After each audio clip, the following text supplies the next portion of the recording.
Shalom, selamat pagi teman-teman yang terkasih dalam Kristus. Sebelum memulai hari ini, alangkah baiknya kita mendengarkan sedikit daripada firman Tuhan. Sebelum mendengarkan renungan, marilah kita berdoa terlebih dahulu.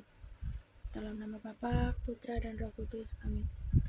Tuhan Yesus, terima kasih karena Engkaulah kami masih dapat tidur nyenyak semalam dan dapat bangun di pagi hari ini dalam keadaan sehat. Terima kasih juga atas pencurahan Roh Kudus-Mu yang Kau berikan kepada kami, sehingga kami dapat mendengarkan renungan ini dalam keadaan sehat tanpa kurang suatu apapun. Semoga renungan pada pagi hari ini dapat berguna bagi kehidupan kami sehari-hari.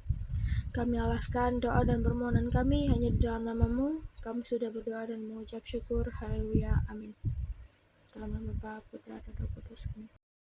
Firman yang akan kita baca pada pagi hari ini diambil dari Kisah Para Rasul pasalnya yang kelima, ayatnya yang ke-29 sampai 32 yang berbunyi, "Tetapi Petrus dan rasul-rasul itu menjawab, katanya, kita harus lebih taat kepada Allah daripada kepada manusia. Allah nenek moyang kita telah membangkitkan Yesus, yang kamu gantungkan pada kayu salib dan kamu bunuh. Dialah yang telah ditinggikan oleh Allah sendiri dengan tangan kanannya menjadi pemimpin dan juru selamat, supaya Israel dapat bertobat dan menerima pengampunan dosa. Dan kami adalah saksi dari segala sesuatu itu, kami dan Roh Kudus, yang dikaruniakan Allah kepada semua orang yang mentaati Dia." Tema renungan yang akan kita bahas pada pagi hari ini adalah berani menyatakan kebenaran. Teman-teman yang terkasih dalam Kristus, bacaan pada pagi hari ini menceritakan kepada kita kisah kehidupan para rasul Yesus dan jemaat gereja perdana. Sesudah kenaikan Yesus ke surga, segera setelah para rasul mulai mewartakan Injil, sekelompok orang yang berkuasa berupaya untuk mengintimidasi mereka dalam memberi kesaksian. Injil tidak diterima oleh orang-orang itu sebagai kabar baik. Namun niatan buruk itu tidaklah berhasil. Meskipun Petrus dan para rasul lainnya diberi peringatan resmi oleh para pemimpin agama untuk tidak memberitakan Injil, mereka tetap setia melakukannya. Sebab inilah panggilan hidup mereka, misi yang dipercayakan kepada mereka oleh Kristus yang bangkit. Para anggota Mahkamah Agama marah kepada para rasul karena dua alasan. Alasan pertama, para rasul tidak mentaati perintah mereka untuk berhenti memberi kesaksian tentang Yesus yang bangkit. Orang-orang itu merasa frustasi karena tidak dapat mengendalikan beberapa nelayan yang sederhana. Yang kedua, mereka merasa diri mereka sebagai pihak di balik peristiwa penyaliban Yesus, tetapi tidak merasa bersalah akan hal itu. Di hadapan para pemimpin agama itu, para rasul dengan berani menyatakan kebenaran, meskipun resikonya adalah nyawa mereka sendiri. Dengan lantang mereka berkata, kita harus lebih taat kepada Allah daripada kepada manusia. Itulah inti kehidupan sebagai orang Kristiani. Dengan itu kita diundang untuk bertanya, siapakah yang membentuk hidup kita? Apakah Tuhan? Ataukah seseorang atau sesuatu yang lain?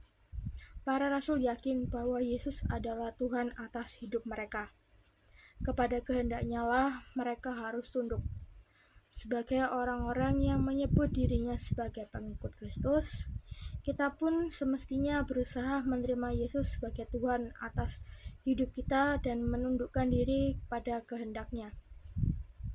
Jika kita percaya kepada Kristus yang bangkit dan mengikuti firman-Nya, kita tidak lagi sekedar hidup di tengah dunia, tetapi juga hidup menurut kehendak ilahi. Kita hidup dalam pengharapan, yang mana mata kita tertuju kepada Kristus dan janjinya bagi umat manusia. Sikap para rasul di hadapan mahkamah agama perlu kita teladani. Meski kebenaran kesaksian kita sering disangkal oleh dunia, kita harus terus mewartakan kebaikan tanpa takut. Kita pasti akan menang kalau kita melakukan apa yang dikehendaki Allah dan percaya kepada kekuatan Roh Kudus. Dengan cara yang bisa jadi mengejutkan, Tuhan akan bertindak untuk mencurahkan kasih karunia yang kita butuhkan. Tuhan memiliki rencana yang sempurna untuk hidup kita. Mari kita membuka hati baginya, agar kuasa Roh Kudus senantiasa menaungi hidup kita. Sekian renungan yang dapat saya sampaikan pada pagi hari ini. Marilah kita tutup renungan pada pagi hari ini dengan berdoa. Dalam nama Bapa, Putra, dan Roh Kudus. Amin. Terima kasih Tuhan, karena Engkau telah menyertai kami dari awal, pertengahan, hingga akhir renungan ini. Semoga renungan tadi dapat bermanfaat bagi kehidupan kami. Sebentar kami akan mengakhiri renungan ini dan melanjutkan aktivitas kami yang lainnya. Semoga Engkau selalu memberkati, menuntun kami, dan membimbing kami selalu dalam firman-Mu. Terima kasih Tuhan, kami alaskan doa dan permohonan kami hanya di dalam nama-Mu. Kami sudah berdoa dan mengucap syukur. Haleluya, amin. Dalam nama Bapa, Putra, dan Roh Kudus. Amin.